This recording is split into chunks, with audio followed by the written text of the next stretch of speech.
commencerai mon propos en disant à Gérard Van Der Broek tout le plaisir que nous avons de le retrouver aujourd'hui pour présenter son sujet de prédilection.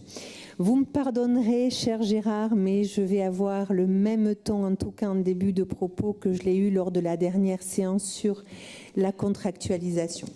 Donc lors de la dernière séance plénière, cette Assemblée a adopté à la majorité une politique contractuelle que notre groupe avait vivement critiquée. Votre réponse à notre opposition a été virulente et nos remarques ont été rejetées en bloc. Maintenant que nous entrons dans le vif du sujet avec cette première série de contrats de territoire, c'est sans satisfaction que nous notons que nous avions vu juste. Je ne vous rappellerai pas nos remarques sur le mauvais découpage des territoires ni sur la vision trop strictement économiste des contrats que cette politique impose.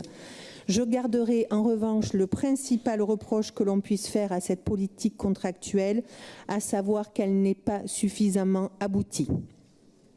Au sein des 9 contrats de territoire que vous proposez, on trouve plusieurs projets en amorçage, c'est-à-dire que leur éligibilité n'est pas encore établie. Quel sens y a-t-il à débattre des projets dont l'effectivité n'est pas assurée? De même, nous sommes invités à voter pour des projets dont le coût total manque à plusieurs reprises. Ce sont parfois les montants des participations de la région qui sont inconnus, puisque quand ils ne sont pas eux aussi carrément absents, on ne peut lire qu'un taux ou un montant maximum et donc hypothétique. En somme, Monsieur le Président, Monsieur le Vice-président, ce sont aujourd'hui les conseillers régionaux néo-aquitains ne savent pas véritablement ce qu'ils votent. J'ajouterai enfin que la limite que vous dressez entre le sectoriel, à savoir les contrats et les appels à projets, est loin d'être suffisamment claire. Certains territoires, si je comprends bien, devront avoir remporté un appel à projet afin d'hériter du soutien régional. Si ce n'est pas le cas, rien ne se passera donc suite à cette délibération.